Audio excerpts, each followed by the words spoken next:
यहाँ पे जैसे परशुराम जी रहते, उनका छाया दिखता है इधर।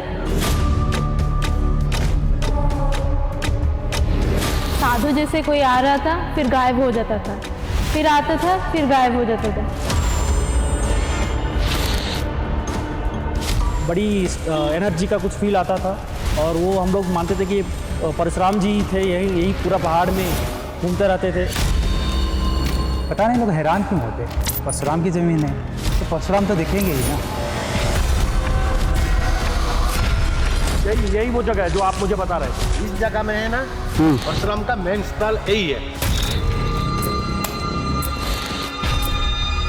मैं और मेरी पूरी टीम है और अब हम एक एक करके सबसे पहले जो पोजीशन है जो हमने तय किए थे, जिस जगह को बताया गया था, उस जगह पर एक एक करके कैमरा लगाएंगे। तीसरा कैमरा यहाँ से, ये गोप्रो कैमरा है। कैमोन रोहित। आकाश सब ठीक है ना? कुछ चूकना नहीं चाहिए। Cam to Sandeep. सुन पा रहे हो आकाश? हाँ मैं सुन रहा हूँ। राधाकांत जी, आवाज आ रही है आपको? आ रही है। राधाकांत जी, आज आप यहाँ पे सबसे ऊंची चोटी पर है। कैमरे पर बिल्कुल निगाहें रखिए, चौकन्ना रहना है।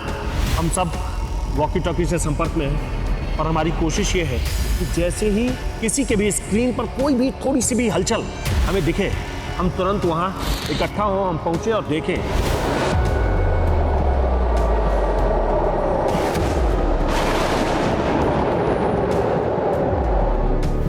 आकाश प्रिया, आप लोग मुझे जाए यार।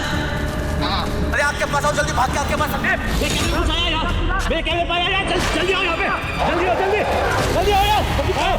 यहाँ पे दिखाया मैंने, यहाँ पे दिखाया मैंने यार, मैं कैसे बताऊँ यार क्या देखा मैंने? ऊपर दिखाया मैंने कुछ। आप मेरी बात मानो, कुछ भ्रम हुआ होगा। आओ ना, आपको मैं अपने कैमरे में दिखाता हूँ ना, मैं कैमरे में दिखाता हूँ आपको। हाँ, मैं तो यही तो बोल रहा था आपको।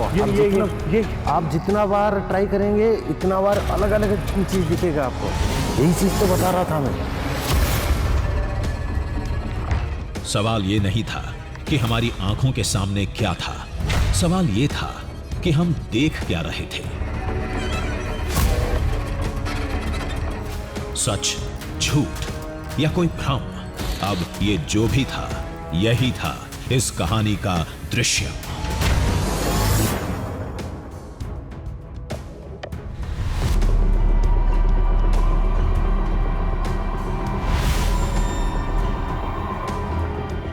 महेंद्रगिरी घाटी कहते हैं ओडिशा की यह दूसरी सबसे ऊंची चोटी है। किसी के लिए यह ओडिशा का शिमला है, किसी के लिए यह ओडिशा का कश्मीर है, किसी के लिए यह बादलों वाला पहाड़ है और किसी के लिए यह दवाइयों वाला पहाड़ है। नमस्कार, मैं हूं आकाश वत्स। सबसे खास बात जो महेंद्रगिरी पर्वत को लेकर कही जाती है वो ये कि इसका जिक्र रामायण में भी है और महाभारत में भी है। कहते हैं कि जिन 8 को अमृत प्राप्त है, जैसे कि अश्वत्थामा, हनुमान, वैसे ही परशुराम को भी अमृत प्राप्त है और उनके यहाँ देखे जाने की बातें यहाँ कही जाती है। कहते हैं कि परशुराम इसी पर्वत पर शिव की तपस्या में लीन थे। कहा तो यह भी जाता है कि वो आज भी इस पर्वत पर रहते हैं, लोगों को दिखते हैं, ऐसा दावा किया जाता है।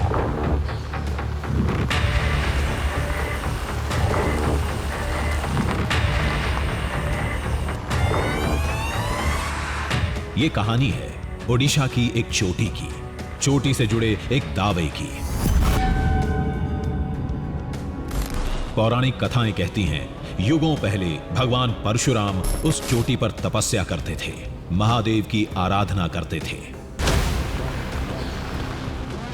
दावा कहता है भगवान परशुराम आज भी उस चोटी पर दिखते हैं।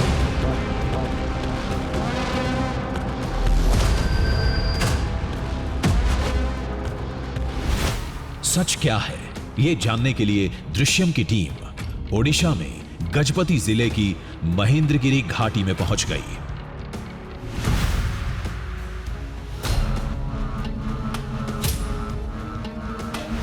पांच 5000 फीट ऊंची चोटी हमारे सामने थी।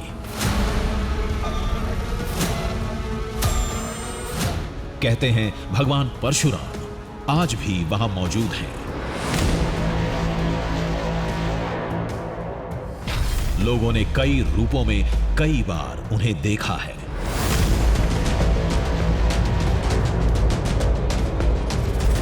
पहेली को सुलझाने के लिए हम मंजिल की तरफ चल दिए।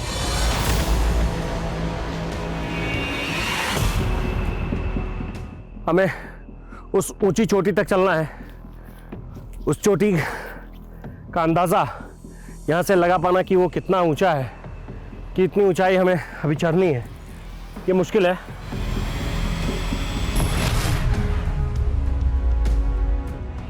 इस चढ़ाई से ज्यादा मुश्किल थी वो पहेली जो युगों से अनसुलझी है। महर्षि परशुराम चोटी पर आज भी तपस्या में लीन है, ये बात कई लोगों ने बताई थी। यहाँ कुछ तो है, कुछ तो दिखाई देता है। कभी कभी कुछ छाया, कुछ परछाइयाँ दिखाई देती है। ज़्यादातर रात के टाइम में भी दिखाई देता है, कुछ सुनाई भी देता है। शिव के डमरू भी है, बहुत सारे कुछ है जो हम लोग दिखते हैं, अनुभव करते हैं, लेकिन बोलने की जो भाषा है वो शायद हमारे पास नहीं है।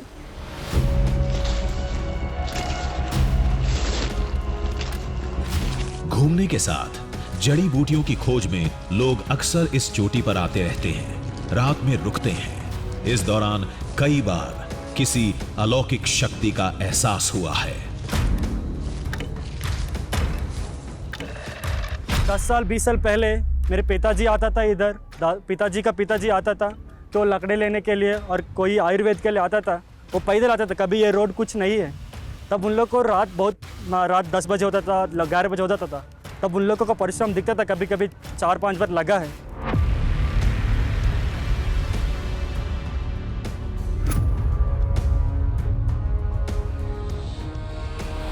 अब सवाल ये खड़ा होता है कि महर्षि इसी चोटी पर क्यों दिखते हैं, कहीं और क्यों नहीं? इसका जवाब पौराणिक ग्रंथों में मिलता है।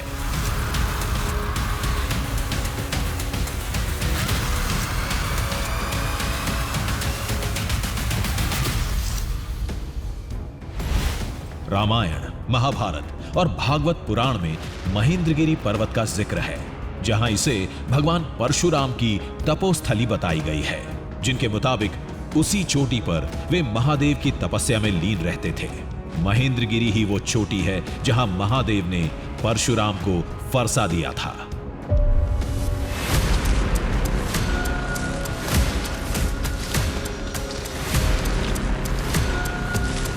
पूरे देश में ये एकमात्र जगह है जहां भगवान परशुराम के देखे जाने का दावा होता है, क्योंकि इनका नाम पुराणों के 7 चिरंजीवी किरदारों में शामिल है।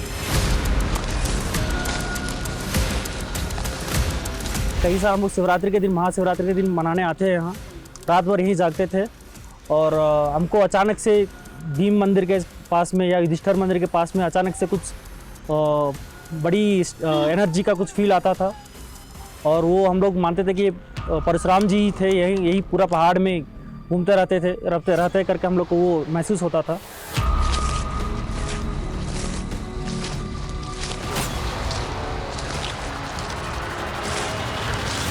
दावे कितनी भी दुहाई दें, शब्द कुछ भी बयां करें, लेकिन दृश्य हमेशा सच बोलते हैं। इस दावे से जुड़े दृश्य को सामने लाने के लिए चोटी पर पहुंचने का हमारा संघर्ष जारी था।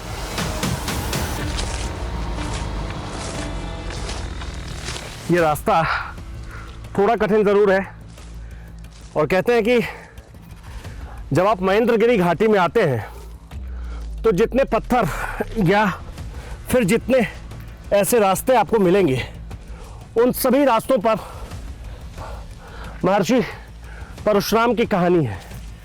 और वो कहानियाँ 1 या 2 नहीं है, 3 या 4 नहीं है, वो अनगिनत कहानियाँ हैं।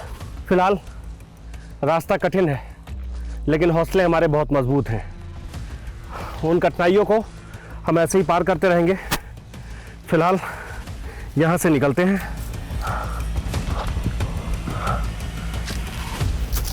हाँ,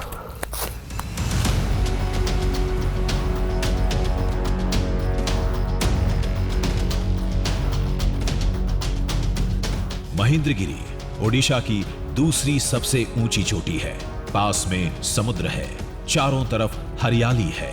गहरी घाटी में तेज हवाएं चलती रहती हैं। यही वजह है कि यहाँ का मौसम पल पल बदलता रहता है।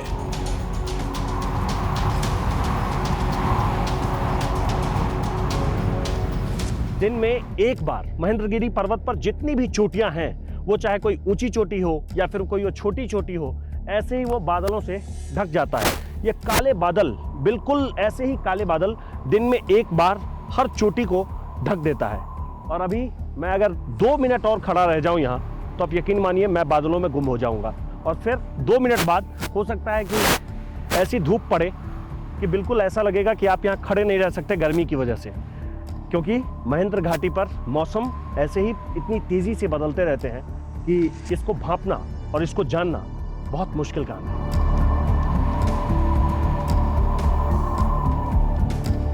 लेकिन हमारी मुश्किल कुछ और थी।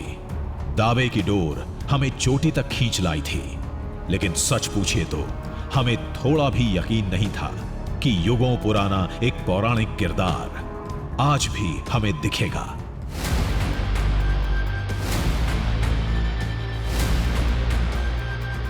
तभी ऊपर चोटी से एक बाबा आते दिखाई दिए। इस बियाबान में इन्हें देखकर हम चौंके, इनसे बात की।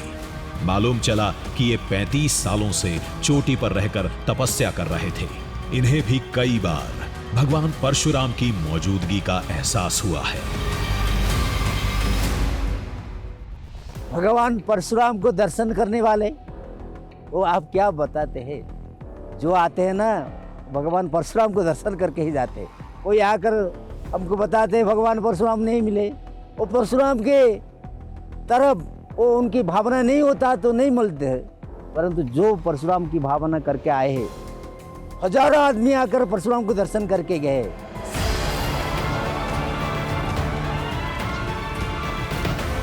बाबा के विश्वास ने हमें हैरत में डाल दिया। फिर भी हमने चलते चलते एक सवाल जरूर पूछा जो बहुत देर से दिमाग में घूम रहा था। मुझे एक चीज़ समझना है, मुझे एक चीज़ आप बताइए। ये सोचकर ही मैं हैरान हो रहा हूँ कि जिसके बारे में पुराणों में जिक्र है, जिसके बारे में बहुत पहले लिखा गया है, क्या वो आज भी जिंदा होंगे या वो कहीं इस पर्वत के किसी हिस्से में दिखते होंगे जैसा आप दावा कर रहे हैं? ये कैसे संभव है? संभव तो होता है। अस्वस्थमा बलि व्यास हनुमान से भीषण कृपा परशुराम तो सप्ते तो चिरंजीवी, सातों चिरंजीवी दर्शन सबको देते हुए। हनुमान जी ने दर्शन देते हुए आप बहुत कहानी सुने होंगे, बहुत कथा सुने हुए। और भीमसेन ने हमारी तो शिव मंदिर में उनकी कंकण भी है, वो दर्शन देते हैं। परशुराम की धाम है, परशुराम तप कर रहे, आपको दर्शन जरूर देंगे।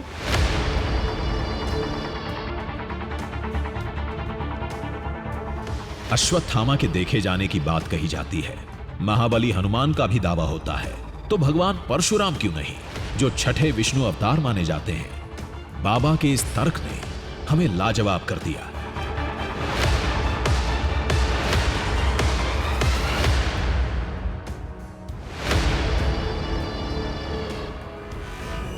कुछ देर बाद हम उस चोटी पर थे जिसे महर्षि परशुराम की तपोभूमि बताई जाती है।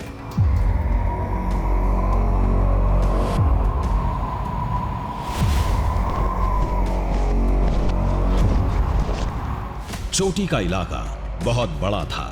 यहां हर उस कहानी की निशानी मिलती है जिसकी डोर इस जगह से जुड़ी है।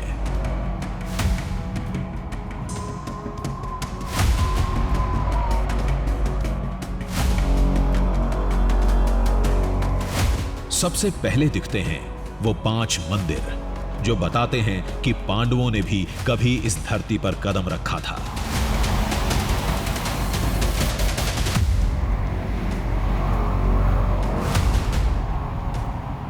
महेंद्रगिरी पर्वत पर पांडवों से जुड़ी भी कई कहानियां हैं। और कहानियां यह है कि पांडव अज्ञातवास के दौरान इस जगह पर पहुंचे थे। महेंद्रगिरी पर्वत की जितनी चोटियां हैं, हर चोटी पर एक एक मंदिर आपको मिलेगा जो पांडवों के नाम से है। ये माता कुंती का मंदिर बताया जाता है। और इसकी सबसे बड़ी खासियत यह है कि इस मंदिर में कोई जोड़ नहीं है। ऐसा लगता है जैसे पत्थरों को एक दूसरे के ऊपर रखकर इसे बनाया गया है।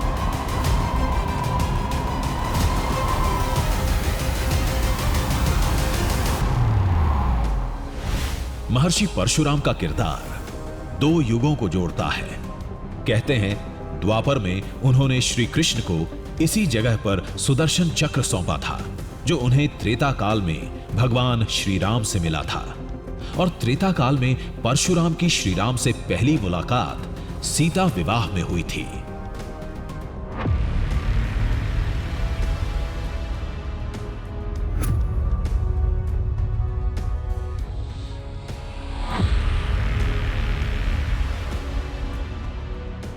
इस चोटी का रामायण से एक और नाता है। दावा है कि वनवास के दौरान श्री राम भी इस चोटी पर आए थे।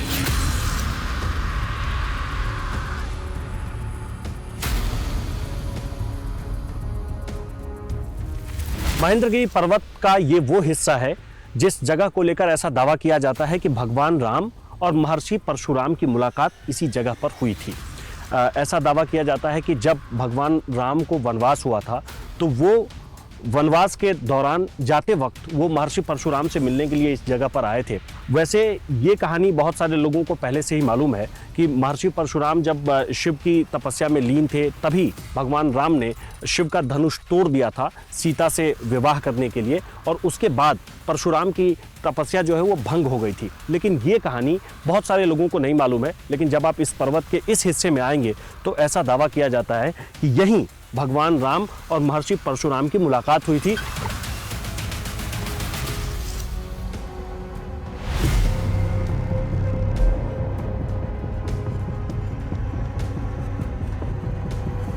चोटी पर कई प्राकृतिक शिवलिंग हैं। कहते हैं महर्षि परशुराम जहां जहां भगवान शिव की आराधना करते थे वहां वहां शिवलिंग प्रकट होते चले गए।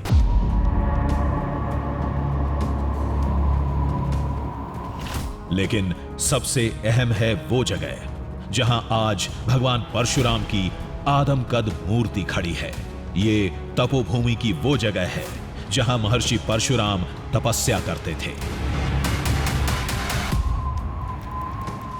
बाकायदा अब यहाँ मूर्ति लगा दी गई है, मंदिर का एकदम आकार दिया गया है और इसके आसपास, इसके इर्द गिर्द ढेर सारे शिवलिंग हैं। वो ऐसा शिवलिंग है जो लगता है कि बहुत पहले किसी ने उसे स्थापित किया हो। और इसके ठीक पीछे वाली जो चोटी है उस चोटी के ऊपर भी एक बड़ा सा शिवलिंग है। उसको लेकर यह दावा किया जाता है कि महर्षि परशुराम उस जगह पर आखिरी समय में जब वो आखिरी बार तपस्या कर रहे थे तो उसी चोटी के ऊपर वो तपस्या पर बैठे हुए थे।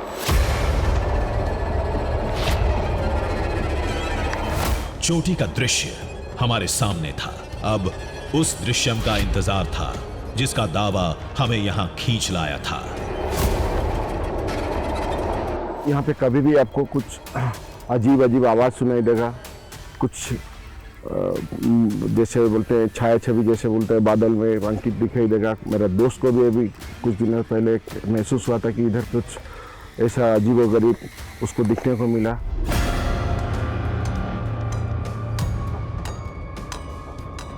यहाँ पे जैसे परशुराम जी रहते, उनका छाया दिखता है इधर, और कोई साधु के जैसे वो भी निकलते हैं, सुबह और शाम को निकलते हैं।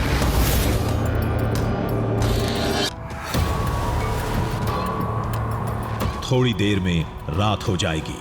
उससे पहले चोटी पर उन जगहों की पहचान करनी थी जहां अक्सर एक आकृति देखे जाने की बात कही जाती है।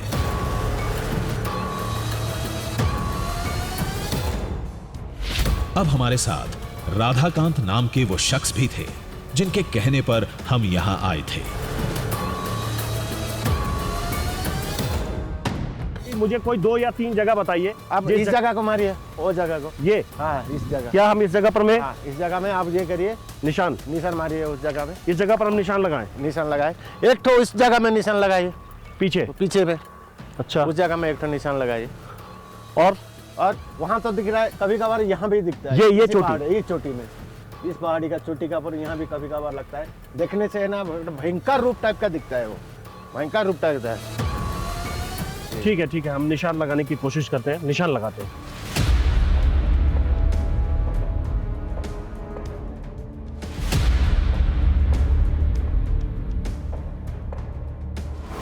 हम कुल 4 लोग थे तो हमने 4 जगहें तय की। तीन इस पर्वत पर थीं और चौथी थी सामने वाली चोटी, जहां भगवान परशुराम ने आखिरी बार तपस्या की थी।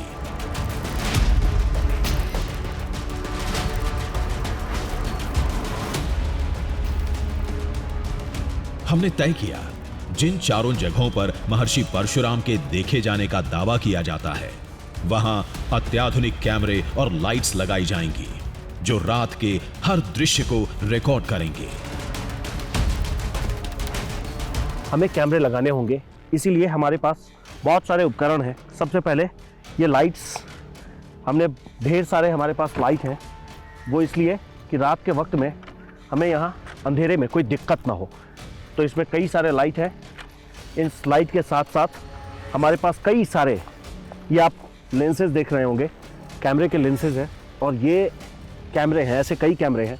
ये वॉकी टॉकी है, क्योंकि पहाड़ियों में रात के वक्त में बात करना बहुत आसान काम नहीं है, इसीलिए हमने वॉकी टॉकी का इस्तेमाल करने का सोचा है।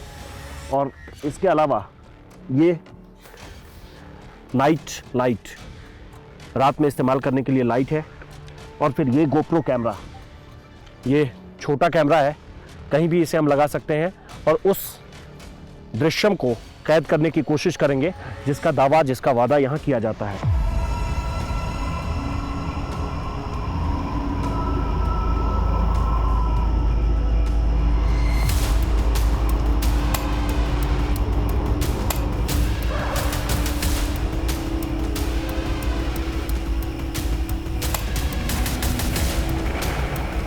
सूरज ढलने के बाद अब हम उसी जगह पर पहुंच गए हैं जिस जगह को हमने दिन में तय किए थे, जो जगह हमें बताए गए थे। अब उन जगहों पर हम एक एक करके कैमरा लगाएंगे।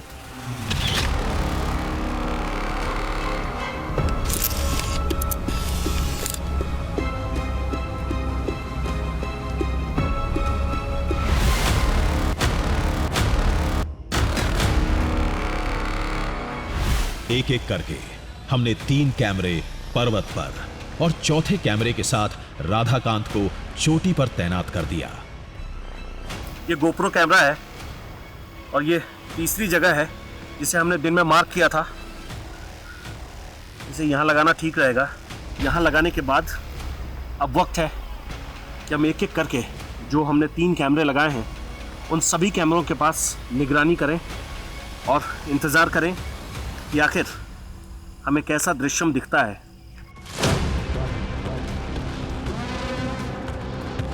लाइट्स जल चुकी थीं, कैमरे ऑन थे और हमारी टीम भी चौकस थी।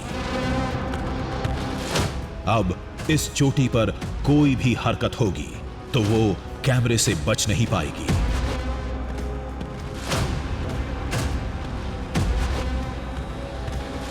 चार जगह, 4 कैमरे और 4 लोग। कैमोन रोहित सभी वॉकी टॉकी की मदद से लगातार एक दूसरे से संपर्क में थे। राधाकांत जी, आवाज आ रही है आपको? आ रही है। कोई कहता है एक साधु दिखता है, कोई कहता है एक इंसानी आकृति दिखती है, किसी के मुताबिक खड़ाओं की आवाज आती है, तो किसी को मंत्र सुनाई देता है। कैमरे पर बिल्कुल निगाहें रखिए, चौकन्ना रहना है। अब कुछ दिखे या कुछ सुनाई दे, परशुराम की इस तपोभूमि में देर रात जो भी हलचल होगी सब कैमरे के सामने होगी। रखेंगे। बिल्कुल संदीप से बात करता हूँ अभी, ठीक है ना? लेकिन आप अपना ख्याल रखना। जी, मैं बिल्कुल ख्याल रख रहा हूँ। ओके, एकदम से खबर देना। संदीप, सब ठीक है ना? हम लगातार एक दूसरे के संपर्क में थे। जी रोहित, ठीक है। और कैमरे की पोजीशन बिल्कुल सही? जी बिल्कुल ठीक है। लगभग 2 घंटे बीत चुके हैं। 2 घंटे में तो मुझे ऐसा कुछ नहीं दिखा है। आपको कभी कुछ ऐसा महसूस हुआ? देखो, अभी मुझे कोई ऐसा महसूस तो नहीं हुआ।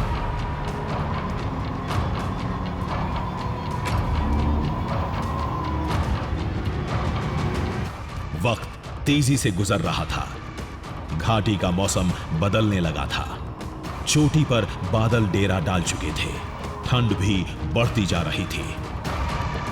यार सर्दी बहुत हो रही है। कुछ देर में आग जलाते हैं। संदीप को भी आप लाइन पर में लीजिए, कुछ देर में आग जलाते हैं।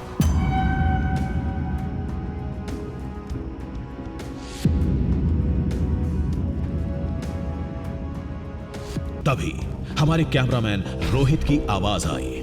आकाश जल्दी आया, मुझे कुछ नजर आया भाई।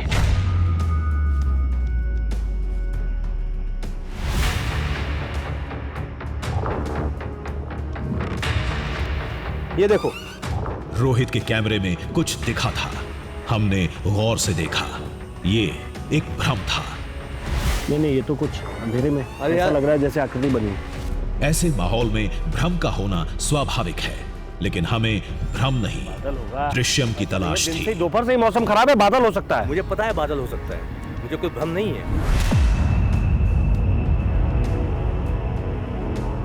हम काम में जुटे रहे। ठंड बढ़ती जा रही थी, बादल गहराते जा रहे थे।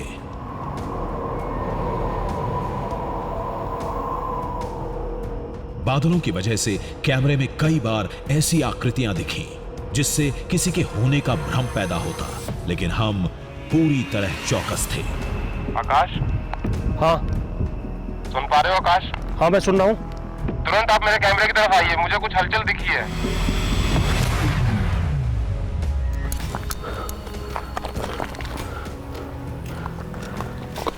नहीं।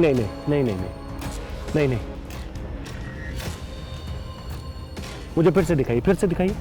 ये देखिए, ये कुछ शेड, कुछ परछाई या क्या है? नहीं। आकाश कुछ, मैं बार बार कह रहा हूँ, किसी भ्रम में नहीं आना है।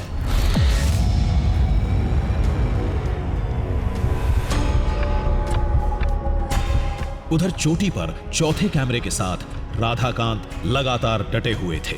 इस भागदौड़ में कई घंटे गुजर गए। फिलहाल रात के 1 बज रहे हैं।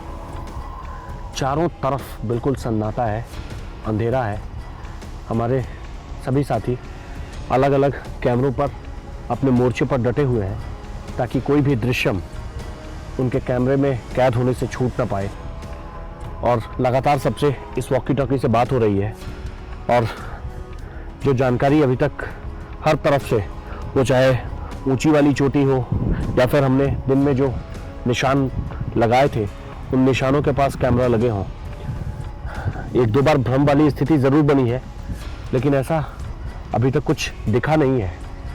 हाँ, ये ज़रूर है कि अब बिना आग इस ठंड में बैठने में थोड़ी दिक्कत ज़रूर है।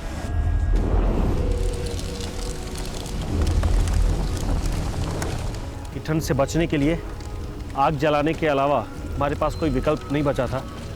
अब हमारे दोनों सहयोगी संदीप और रोहित भी कुछ देर के लिए इस जगह पर पहुंचेंगे, क्योंकि ठंड से लड़ने के लिए हमारे पास यहाँ और कोई चारा नहीं है। कैमरे अपना काम कर रहे थे। हमने आग जलाकर कुछ देर आराम किया, फिर अपने काम में जुट गए। तो इससे ठंड से हम बच जाएंगे अब जा, थोड़ी राहत लेके, और अब अपनी पोजीशन पे फिर चलते हैं। फिर से हम अपने अपने पोजीशन पर चलते हैं और देखते हैं कि पिछले कुछ देर में कुछ कैद हुआ है या नहीं हुआ है। चलते हैं।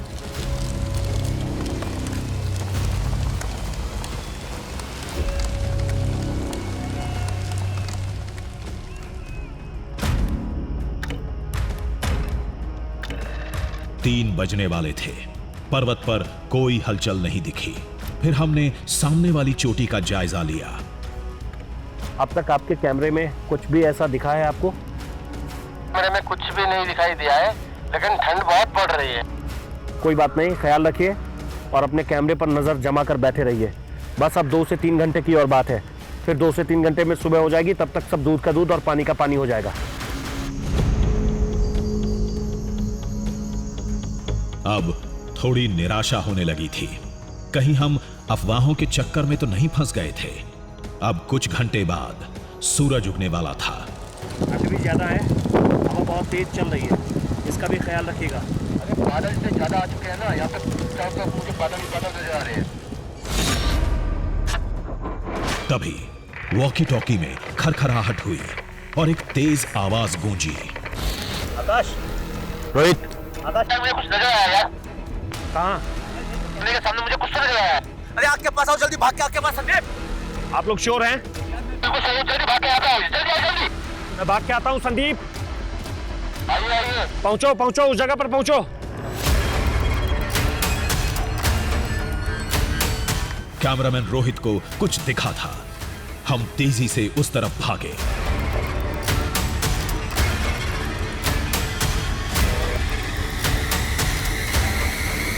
जल्दी हो, जल्दी जल्दी हो यार, जल्दी जल्दी हो सुदीप। कहाँ? यहाँ पे देखा है मैंने, यहाँ देखा, यहाँ पे देखा है मैंने यार। मैं कैसे बताऊँ यार क्या देखा मैंने, मतलब प्रॉपर देखा है मैंने कुछ। नहीं ऐसा आपको कुछ भ्रम हुआ होगा। रोहित कैमरे को मूव कर रहे थे। इस दौरान आग के पीछे कुछ दिखा था। रोहित ने जो देखा था उसे बयां नहीं कर पा रहे थे, लेकिन हम उसे भ्रम मान रहे थे। पहले भी 2 बार ऐसा ही हुआ था। दोपहर से ही मौसम खराब है। ये बादल देख रहे हैं आप, बादल देख रहे हैं चारों तरफ, कैसे बादल है यहाँ घाटी पर। लग रहा है कि मुझे कोई भ्रम हुआ है, मुझे ऐसा लग रहा है। लेकिन रोहित एक अक्स देखने की बात पर डटे रहे। इनका कैमरा वहां पे है, आपका कैमरा वहां पे है, है? वो तो मैं ऐसा भी नहीं क्या मैं आग को ही फोकस कर रहा हूँ। मैंने जनरली आग के सामने ऐसे ही देखा कुछ शॉट बन जाए ऐसे नॉर्मल, ठीक है। लेकिन अचानक मेरे सामने वो चीज है तो मेरे कैमरे में रिकॉर्ड है ना भाई। कैमरे में रिकॉर्ड है तभी। आइए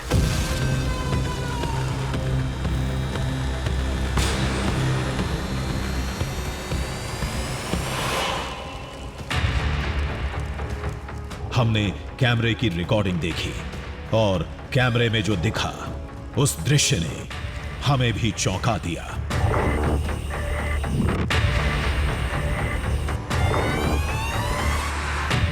हमने तुरंत सामने की चोटी पर तैनात राधाकांत को बुलाया। राधाकांत जी आवाज आ रही है? हाँ आकाश जी आवाज आ रहा है। पहुंचिए, जल्दी पहुंचिए। जी पहुंच रहा हूँ। कहाँ पर है आप? जहाँ आग जलाया है ना, ठंड से बचने के लिए हमने जहाँ आग जलाई थी वहीं पहुंचना है जहाँ हमने आग जलाई थी। आकाश जी आ रहा हूँ।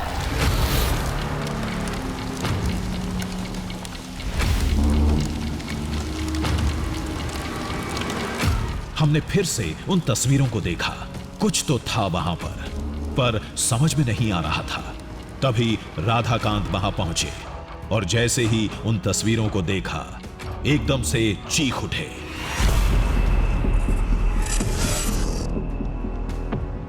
हाँ, मैं तो यही तो बोल रहा था आपको। ये आप जितना बार ट्राई करेंगे इतना बार अलग अलग चीज दिखेगा आपको।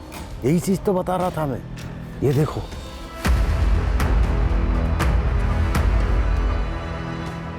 हमने उस तस्वीर को गौर से देखा। आग के सामने एक हलचल दिख तो रही थी, कुछ भी साफ साफ नहीं था।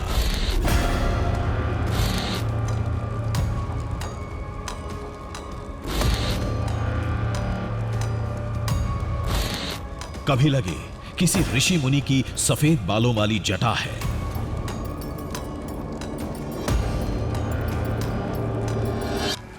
कभी लगे आग और हवा से बनी कोई आकृति है।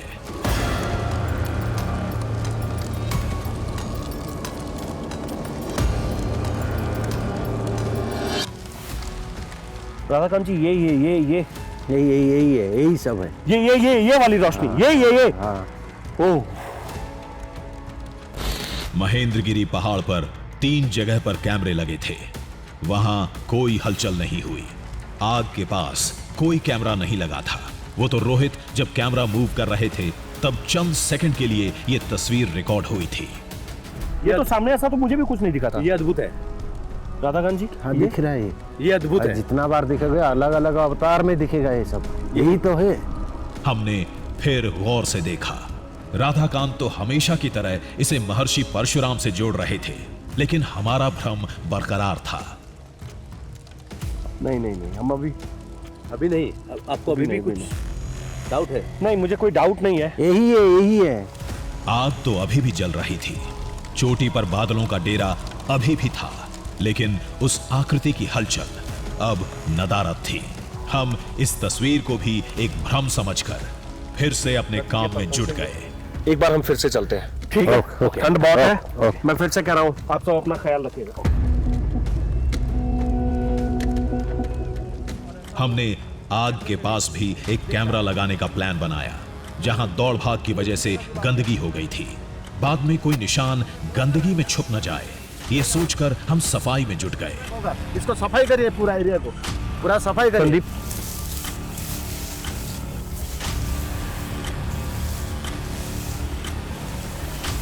तभी संदीप के हाथ में कुछ चुभा।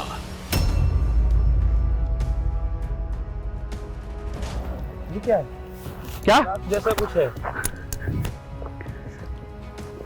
मैं बताया था ना आपको, मैं आपको बताया था ना कुछ चीज छोड़ के जाएंगे वो, कुछ ना कुछ छोड़ के जाएंगे।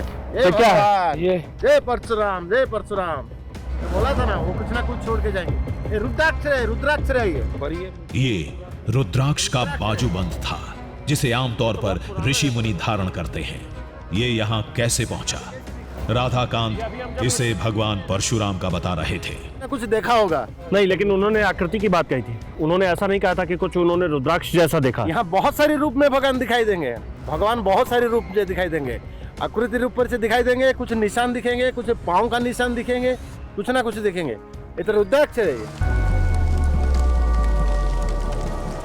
पहले वो आकृति और अब ये रुद्राक्ष। चोटी का ये दृश्यम हमारी समझ से परे था। वो भगवान है, वो भगवान आके खड़ा नहीं हो जाएंगे, कुछ ना कुछ बता रहे हो, कुछ ना कुछ छोड़ के जाएंगे, पाँव का निशान होगा। राधाकांत के मुताबिक ये सब भगवान परशुराम की निशानी थी और हमारे लिए ये सब एक सवाल था।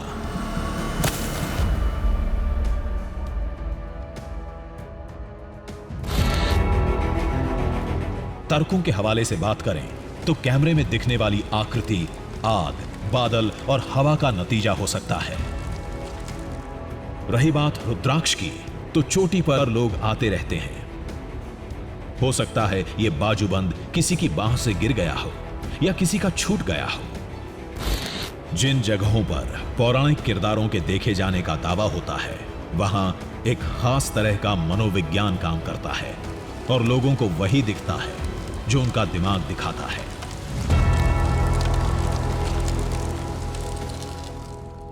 ये जो आप महेंद्रगिरी में देख के आए हैं, ये सिर्फ महेंद्रगिरी तक ही सीमित नहीं है। इस तरह के उदाहरण आपको कश्मीर में की घाटियों में भी मिलेंगे, आपको हिमाचल में भी मिलेंगे, आपको कन्याकुमारी में भी मिलेंगे, और इसके बियॉन्ड जाएंगे तो विश्व भर में इस तरह के उदाहरण जो है इंटरनेट पे जाइए तो भरे पड़े हैं। और यहाँ पे कुछ भी नहीं, सिर्फ वो highly suggestible, highly गलेबल state of mind जो कि हमारे सबकॉन्शियस को प्रोजेक्ट करके हमें एनवायरनमेंट में दिखाती है और हमें ये आभास, एक इल्यूजन होने लगता है कि हमने उस चीज़ को वहाँ पे देखा। हमारा मकसद किसी की आस्था पर सवाल खड़ा करना नहीं था, ना ही हम महेंद्रगिरी पर्वत से जुड़ी कहानी को झुठलाना चाहते थे। हम तो केवल चोटी से जुड़े दृश्यम को सामने लाना चाहते थे और हम इसमें कामयाब रहे।